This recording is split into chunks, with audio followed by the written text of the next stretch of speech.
ആണല്ലോ നമ്മുടെ ഫാമിലിയിൽ എൻഗേജ്മെന്റിന്റെ പേരിൽ നടക്കുന്നത്. അതല്ലേ നമ്മുടെ നാട്ടിൽ നടന്നുകൊണ്ടിരിക്കുന്നത്. സമ്പത്ത് നശിപ്പിക്കുക എന്ന് പറയുന്നത് അള്ളാഹ്ക്ക് കടുത്ത വെറുപ്പാണ്. കുറെ ഇബാദത്തുണ്ട്, അള്ളാഹ്ക്ക് വെറുപ്പുള്ള കുറെ ഇങ്ങനത്തെ കാര്യങ്ങളും ചെയ്താൽ എങ്ങനെയാ ആഖിറത്തിൽ രക്ഷപ്പെടുക? എൻഗേജ്മെന്റിന്റെ പേരിൽ നടത്തുന്ന ഈ നരനായാട്ടിന്, ധൂർത്തിന്, മോന്റെ കയ്യിൽ ക്യാഷ് ഇല്ലാത്തതിന്റെ പേരിൽ ലോണാണെങ്കിൽ ലോണ് എടുക്കുന്ന ഉമ്മ പഠിപ്പിച്ചു കൊടുക്കുകയാണെങ്കിൽ ഹറാമ് ചെയ്യിപ്പിക്കുന്ന ഉമ്മയാണോ?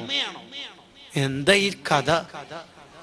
അവരവരുടെ കൊക്കിനതുങ്ങുന്നതിനനുസരിച്ച് ജീവിച്ചാ പോരെ. അധിക ചെറുപ്പക്കാരും കുടുങ്ങി നിൽക്കല പലപ്പോഴും കല്യാണ സമയത്ത്. മഹർ വാങ്ങാന് എങ്ങനെല്ലോ ഒരുക്കു കൂട്ടിയിട്ടുള്ള സംഖ്യനെ കൊണ്ട് വാങ്ങുമ്പോ അത് പോരാ. ആരെ വക? പെങ്ങളെ വകി ഉമ്മാരിയും വക. പാവം. ഇങ്ങനെയാണോ നമ്മൾ ഒരാളെ വളർത്തേണ്ടത്? കുടുംബക്കാര് തെറ്റ് ചെയ്യുന്നത് ഉപ്പാക്കറിയാ. എൻഗേജ്മെന്റിന്റെ പേരിൽ അല്ലെങ്കിൽ ഹൗസ് വാമിങ്ങിന്റെ പേരിൽ വൃത്തികേട് നടക്കുന്നത് വാപ്പക്കും ഉമ്മാക്കും അറിയാം. കല്യാണത്തിന്റെ പേരിൽ, ഫെസ്റ്റിന്റെ പേരിൽ, സെന്റ് ഓഫിന്റെ പേരിൽ, ആർട്സ് ഫെസ്റ്റിന്റെ പേരിൽ, ന്യൂ ഇയറിന്റെ പേരിൽ ഈ ഉപ്പാക്കും ഉമ്മാക്കും ഒരു കൂസലില്ലെങ്കിൽ ഈ ഉപ്പക്കും ഉമ്മക്കും ഇസ്ലാം ഇടുന്ന പേരെന്താണെന്നറിയോ? ദയ്യൂസ് എന്നാണ്. ഈ ദയ്യൂസ് എന്ന് പറഞ്ഞാൽ അതിന്റെ വ്യാഖ്യാനം സ്വന്തം കുടുംബക്കാര് തെറ്റ് ചെയ്യുമ്പോൾ ഒരു കൂസലും ഇല്ലാത്ത ഉപ്പയും ഉമ്മയും. ഓ മുടി എങ്ങനെ മുറിച്ചാലെന്താ, ഓള് ഡ്രസ്സ് എങ്ങനെ ഇട്ടാലെന്താ? ഈ ഉപ്പക്കും ഉമ്മക്കും സ്വർഗം ഹറാമാണെന്ന് മുഹമ്മദുർ റസൂലുള്ളാഹി സ്വല്ലല്ലാഹി അലൈഹി വസല്ലം.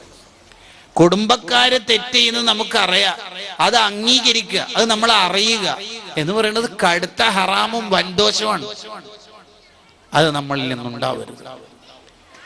നമ്മൾ ഒരു ഉപദേശം നൽകിയാൽ ആ ഉപദേശം കൊണ്ട് ഫലമുണ്ടോ ഇല്ലയോ എന്നുള്ളതൊന്നും അല്ല നമ്മൾ ചിന്തിക്കേണ്ടത്. അബൂജഹല് മുസ്ലിം ആവൂല എന്ന് അള്ളാഹ്ക്ക് അറിയില്ലേ? അറിയാം. പിന്നെന്തിനാ നബി തങ്ങൾ അങ്ങോട്ടേക്ക് ദഅവത്തിന് അയച്ചത്? ദാഇ ആലോചിക്കേണ്ടത് റിസൾട്ട് അല്ല, നമുക്ക് കൂലി ഉണ്ടാവാൻ നമ്മൾ ദഅവത്ത് നടത്തണം. ആ പയ്യന്മാരോടൊന്നും പറഞ്ഞിട്ട് ഒരു കാര്യമില്ല ഉസ്താദേ എന്നതുകൊണ്ട് പറയാതിരിക്കണോ വേണ്ടത്? അല്ല, നമ്മളെ ഡ്യൂട്ടി നമ്മൾ നിർവഹിക്കണം. ഇമാം നവവി റളിയല്ലാഹു അൻഹു ശറഹ് മുസ്ലിമിലും അൽ അദ്കാറിലൊക്കെ വിശദീകരിക്കുന്നു.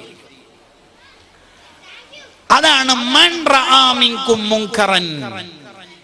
ശരീഅത്ത് ഒരു കാര്യം തെറ്റാണെന്ന് പറഞ്ഞാൽ അത് നീ കണ്ടാൽ എന്നല്ല, അറിഞ്ഞാൽ. കാണട്ടെ കാണാതിരിക്കട്ടെ, എങ്കിൽ ആ തെറ്റ് നീ എതിർക്കണം. അപ്പൊ നിനക്ക് ബലമായ സംശയമല്ല, അറിവ് തന്നെ കിട്ടി. നിന്റെ അനുജൻ ഫോണിൽ ഹറാമ് കാണുന്നുണ്ട്, പലപ്പോഴും റൂം അടച്ചിട്ട് അവൻ തെറ്റ് ചെയ്യുന്നുണ്ട് എന്ന് നമുക്ക് മനസ്സിലായാൽ ആ തെറ്റ് നമ്മൾ എതിർക്കൽ നമ്മുടെ ബാധ്യതയാണ്. ഒരാള് പള്ളിയിൽ നിന്ന് നിസ്കരിക്കുമ്പോൾ അയാളുടെ നിസ്കാരം തെറ്റാണ്, അതൊന്നും പറഞ്ഞു കൊടുത്തിട്ട് കാര്യമില്ല എന്ന് നമ്മൾ പറയാൻ പാടില്ല. അത് പറഞ്ഞു കൊടുക്കൽ നമ്മുടെ ബാധ്യതയാണ്.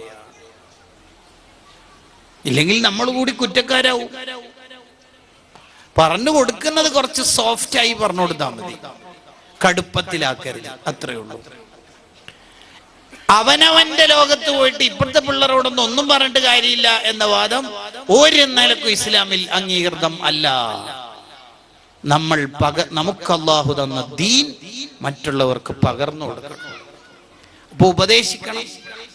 നമ്മുടെ കൂടെ കൂടിയ ഒരാൾക്ക് നമ്മളോടുള്ള സഹവാസം കൊണ്ട് തഖ്വ വർദ്ധിക്കുകയല്ലാതെ തഖ്വ കുറയാൻ പാടില്ല. അങ്ങനെയുണ്ട് ചില ആൾക്കാര്. അയാളുടെ കൂടെ കൂടിയാൽ കുറെ കീല കിട്ടും. കീല മൂപ്പരുടെ മാസ്റ്റർ പീസ് അദ്റ ഇമാമും അസ്നവി ഇമാമും ഒക്കെ ആയിരിക്കും. മൂപ്പരുടെ കൂടെ കൂടിയാൽ കുറെ കീല കിട്ടും. എന്തിനാ പിന്നെ കാല? മഹാനായ ഇമാം ഷാറാനി തങ്ങൾ പറയാ, നമ്മുടെ കൂടെ കൂടിയ ആൾക്ക് ഒരു കറാഹത്തിനെയും ഖിലാഫുൽ ഔലിയെയും നമ്മളുടെ ഇടപെടൽ കൊണ്ട് ഹറാമാണെന്ന ഫീലിംഗ് ആണ് അയാൾക്ക് ഉണ്ടാക്കി എടുക്കേണ്ടത്. ഉദാഹരണം പറഞ്ഞാൽ ഫുൾ സ്ലീവ് ഷർട്ട് മടക്കിയിട്ട് നിസ്കരിക്കൽ കറാഹത്താണ്. നമ്മളെ കൂട്ടുകാരൻ അങ്ങനെ നിസ്കരിച്ചിട്ട് വരുമ്പോ, എന്താണ് നീ ഇതെന്ന് ആരാ അടിക്കാനായിട്ട് പോയതാ, ഇതെന്താ കൈയൊക്കെ കയറ്റിട്ട് നിസ്കരിച്ചിട്ടില്ലേ വരുന്നത്? നമ്മളെ വർത്താനത്തിൽ അതെന്തോ നിസ്കാരം ബാത്തിലാണ് കാര്യം പോലെ തോന്നിപ്പിക്കണം. അങ്ങനെ പറയരുത്, തോന്നിപ്പിക്കണം. അല്ലാതെ കറാത്തേ ഉള്ളൂ, ഇമാമിന് മുഖ്താറായ ഒരു കൗലുണ്ട് എന്നൊന്നുമല്ല ഭാര്യനോട് പറയേണ്ടത്. നമ്മുടെ കൂടെ കൂടിയാൾക്ക് തഖ്വ വർദ്ധിക്കുന്ന രീതിയിലാണ് നമ്മൾ എപ്പോഴും ഇടപെടേണ്ടത്. അൽ അൻവാർ ഫി ആദാബി സുഹ്ബത്തിൽ അഖ്യാർ എന്ന കിതാബ് ആ വിഷയത്തിൽ ഉള്ള ഗ്രന്ഥമാണ്. അപ്പൊ പരസ്പരം ഉപദേശിക്കുക, അത് നമ്മളിൽ നിന്ന് നഷ്ടപ്പെട്ടുകൊണ്ടിരിക്കുന്ന ഒരു വലിയൊരു നന്മയാണ്. സൂറത്തു സആദ എന്ന പേരിലാണ് സൂറത്തുൽ അസ്ർ അറിയപ്പെടുന്നത്. വിജയികളുടെ സൂറത്ത്. വൽ അസ്ർ, സമയം തന്നെ സത്യം. ഇന്നൽ ഇൻസാന ലഫീ ഖുസ്ർ, അധിക മനുഷ്യന്മാരും പരാജിതരാണ്. ശേഷം പറയുന്നവർ ഒഴികെ എന്നതുകൊണ്ടാണ്. ആരാണ് ഈ വിജയിച്ചവർ? വതവാസൗ ബിൽ ഹഖ്, നന്മ പരസ്പരം ഉപദേശിക്കുന്നവർ. ജ്യേഷ്ഠൻ അനുജനോട് പറയണം, എന്താണ് നീ ഇങ്ങനെ സുന്നത്തെ മാത്തിന്റെ പ്രവർത്തകനാന്ന് പറഞ്ഞിട്ട് നീ എന്താ സുബീക്ക് എണീക്കാത്തത്? ഇതാരും അങ്ങോട്ടും ഇങ്ങോട്ടും വാതിൽ മുട്ടൂല, സുബീക്ക് എണീക്കൂല. ഇതെന്തൊരു കഥ എന്ന് പറയണത്? ഇതാണോ ഒരു മുസ്ലിം എന്ന് പറഞ്ഞാൽ? അല്ല. നീ നരകത്തിൽ പോകരുതെന്ന് നീ ആഗ്രഹിക്കുന്നത് പോലെ ആരും നരകത്തിൽ പോകരുത് എന്ന് വിചാരിക്കുമ്പോൾ തക്കുൻ മുസ്ലിമാ, നീ ഒറിജിനൽ മുസ്ലിമാവും. അതല്ലേ നമ്മളാവേണ്ടത്. നീ ഒറിജിനൽ മുഅ്മിനാകും, അങ്ങനെയല്ലേ നമ്മൾ വിചാരിക്കേണ്ടത്. അപ്പൊ പരസ്പരം ഉപദേശിക്കണം.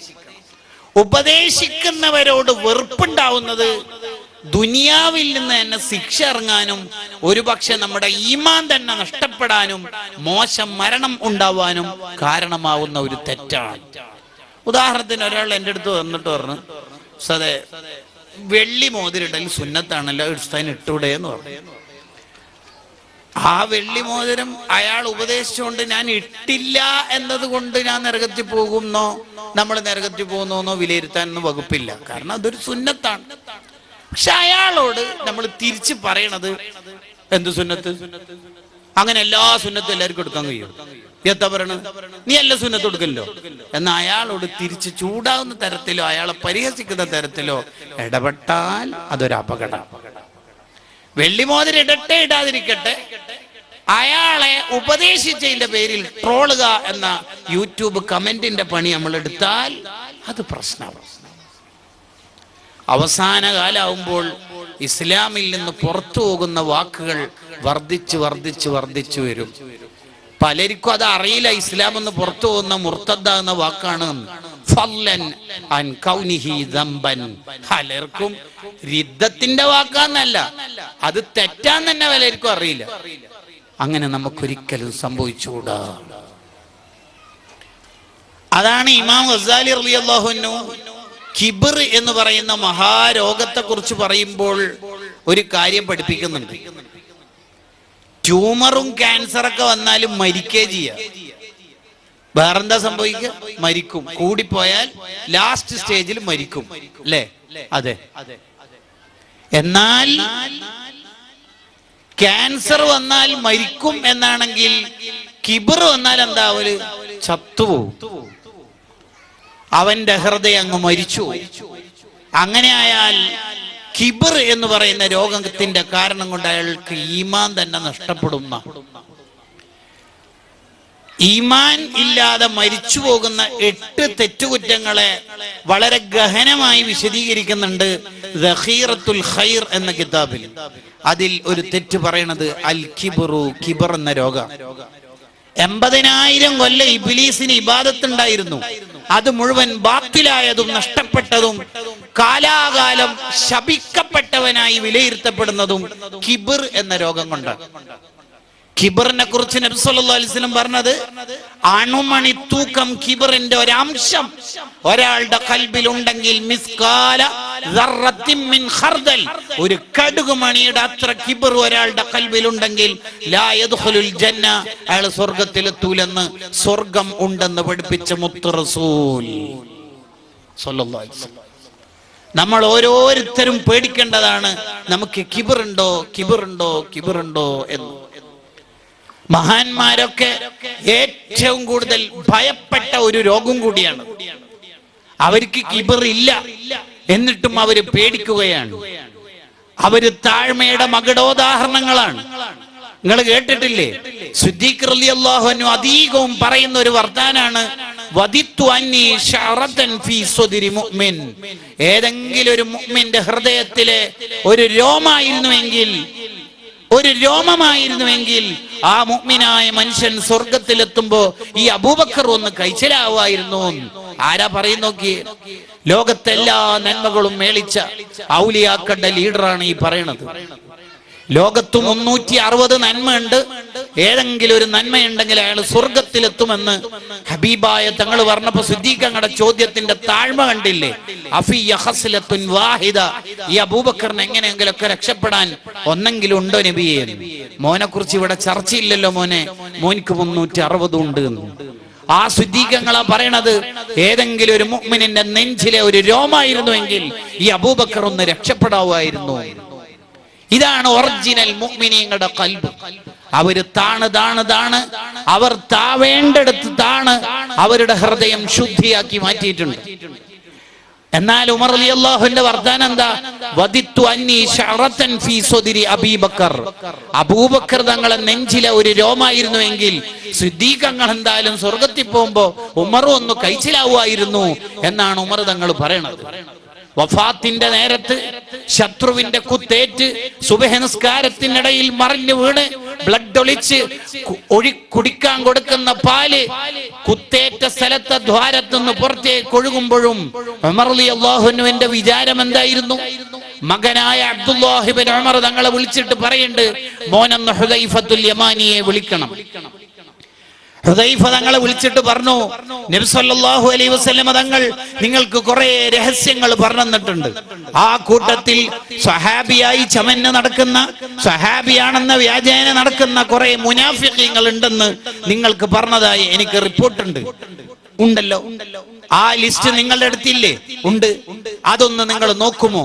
അതെന്തിനാ നിങ്ങൾ വഫാത്താവുമ്പോൾ ഇവിടെ ആരൊക്കെ മുനാഫിഖീങ്ങൾ ഉണ്ട് നോക്കുന്നു? ആരെങ്കിലും മുനാഫിഖാണോ അല്ലയോ എന്ന് അറിഞ്ഞിട്ട് എനിക്ക് പ്രത്യേകിച്ച് കാര്യമൊന്നുമില്ല. പക്ഷേ ഈ ഉമർ ഇബ്നുൽ ഖത്താബ് മുനാഫിഖായി പോയിട്ടുണ്ടോ എന്ന് ആ ലിസ്റ്റ് ചെക്ക് ചെയ്യാവോ? പൊട്ടി കരഞ്ഞുപോയി ഹുദൈഫ തങ്ങൾ. എന്താ ഉമർ തങ്ങളെ ഈ പറയണത്? നിങ്ങളല്ലേ ഈമാനിന്റെ പടവാൾ. നിങ്ങൾ പ്രവേശിച്ച ഒരു സ്ഥലത്ത് പിശാചിന് എൻട്രി ഉണ്ടോ? സിറാജു അഹ്ലിൽ ജന്ന, സ്വർഗത്തിലെ വിളക്കുമാടമല്ലേ നിങ്ങൾ? എന്താ പറയണത്? ഇല്ല. അന്നേരം ഉമർ റളിയല്ലാഹു അൻഹു എന്താ പ്രതികരിക്കുന്നറിയോ? ഹദ്ദിദിന്നറിയാ ഹുദൈഫ, ഹുദൈഫ ശരിക്കൊന്ന് നോക്കൂ, അഥവാ ഞാനുണ്ടെങ്കിലോ.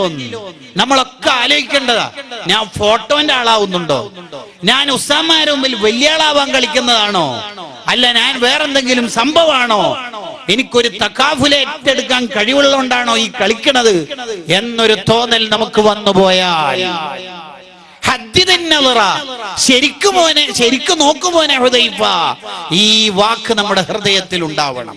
കിബറിന്റെ ഒരണുമണി തൂക്കം നമ്മുടെ ഖൽബിൽ വന്നു പോകാൻ പാടില്ല. ശരീരത്തിന് എത്ര രോഗം വന്നാലും അള്ളാന്റെ വെറുപ്പുണ്ടാവില്ല. അള്ളാഹ്ക്ക് ഇഷ്ടം കൂടിയേ ചെയ്യുള്ളൂ. അള്ളാഹ്ക്ക് ഇഷ്ടം ഉണ്ടാവുമ്പോഴാണ് രോഗങ്ങളും പരീക്ഷണങ്ങളൊക്കെ കൂടുതൽ തരിക. അശദ്ദുൽ ബലാ ആയിരിക്കാണ്? അമ്പിയാക്കൾക്കാണ്. ഫല്ലംസലു, പിന്നെ അമ്പിയാക്കളോട് ചേർന്ന് നിൽക്കുന്ന ഔലിയാക്കൾക്കാണ്. എന്തെല്ലാം രോഗങ്ങൾ അമ്പിയാക്കൾക്ക് വന്നിട്ടുണ്ട്. ദാരിദ്ര്യം കൊണ്ട് തിന്നാനില്ലാത്തോണ്ട്, പട്ടിണിയിലായതുകൊണ്ട് വഫാത്തായ മഹാന്മാരില്ലേ? തിന്നാനില്ലാത്തോണ്ട് അയ്യൂബ് നബി അലൈഹിസ്സലാമിന് എന്തെല്ലാം രോഗങ്ങൾ വന്നിട്ടുണ്ട്. ഈ തൊലിയുടെയും എല്ലിന്റെയും ഇടയിൽ സഹിക്കാനാവാത്ത വേദന ഉണ്ടായിട്ടുണ്ട് അയ്യൂബ് നബി. കഥാപ്രസംഗത്തിൽ പറയണ പോലെ കുറെ പുണ്ണുകൾ വന്നു, വെറുക്കപ്പെടുന്ന രോഗങ്ങൾ വന്നു എന്നുള്ളത് ശരിയല്ല. അങ്ങനെ ഒരു കഥ അയ്യൂബ് നബിയുടെ പേരിൽ പറയാൻ പാടില്ല. അങ്ങനെ ഒരു നബിക്കും വെറുക്കപ്പെടുന്ന രോഗങ്ങൾ ഉണ്ടാവുകയും ഇല്ല.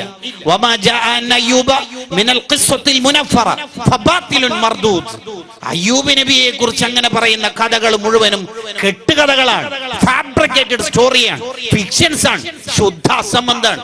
അങ്ങനെ പറയാനും പറ്റൂല. അതെങ്ങനെ ഒരു നബിക്ക് ഉണ്ടാവില്ല? കാര്യമായിട്ട് നബിയെ ഇസ്ലാം സ്വീകരിക്കാൻ വേണ്ടി ഒരാൾ വന്നു. അപ്പൊ അയാൾ പറയാ, എനിക്ക് മണക്കുന്ന നാർന്ന് എന്നിട്ട് തിരിച്ചു പോവുക. ഇങ്ങനെ ഒരു നബിക്ക് ഉണ്ടാവോ? എങ്ങനെ ഉണ്ടാവാനാ? അതെങ്ങനെ ഉണ്ടാവാനാ? തുഹ്ഫത്തുൽ മുരീദ് അലാ ശർഹി അലാ ജൗഹറത്തുൽ തൗഹീദ്, ഇമാം ബാജൂരിയുടെ ഗ്രന്ഥം. അതുപോലെ ജൗഹറത്തുൽ തൗഹീദിന് സ്വാവി ഇമാം എഴുതിയ വ്യാഖ്യാനം, തുഹ്ഫത്തുൽ മുഹ്താജിന്റെ തുടക്കം, ഇതൊക്കെ നമ്മൾ വിശദീകരിച്ച് നോക്കിയാൽ, വിശദമായി നോക്കിയാൽ ഈ കാര്യം ബോധ്യപ്പെടും. എന്റെ വിഷയം അതല്ല. ശരീരത്തിന് എത്ര രോഗം വന്നാലും ആഖിറത്തിൽ കുടുങ്ങാൻ പോകുന്നില്ല. കുടുങ്ങുമോ? ഇല്ല. ആക്സിഡന്റ് ആയി മരിച്ചു എന്നുള്ളത് ആക്കിബത്ത് മോശമായി എന്നുള്ളതിന്റെ അടയാളാണോ? അല്ല. അങ്ങനെ ആര് പറഞ്ഞു? അങ്ങനെ അല്ല. പിന്നെന്താ? നമ്മുടെ ഹൃദയത്തിന് ഒരു രോഗവും വരാൻ പാടില്ല. യൗമ ലാ യൻഫഉ മാലും വലാ ബനൂൻ ഇല്ലാ മൻ അത്തല്ലാഹ ബിഖൽബിൻ സലീം. ഒരു പൊടി രോഗം ഖൽബിൽ, ഒരു രോഗവും നമുക്ക് വരാൻ പാടില്ല. അങ്ങനെ രോഗമുള്ള ഖൽബുമായി എൻ്റെ അടുത്തേക്ക് വരണ്ടെന്ന് അല്ലാഹു പറയുന്നുണ്ട്.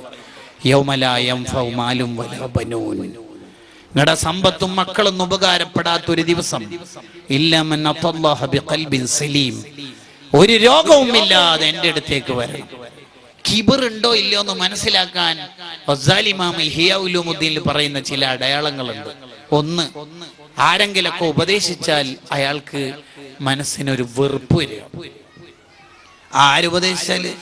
മുദരിസ് ഉസ്താദല്ല, സീനിയറായ മുത്തല്ലിമല്ല, ജൂനിയറോ സമകാലികരോ ആരെങ്കിലൊക്കെ ഉപദേശിച്ചു, അപ്പൊ നമുക്കൊരു ഒരു അസ്വസ്ഥത, നീ ആരോ പറയാന്നുള്ള ഒരു ചിന്ത അതുണ്ടെങ്കിൽ അത് കിബറിന്റെ അടയാളമാണ്.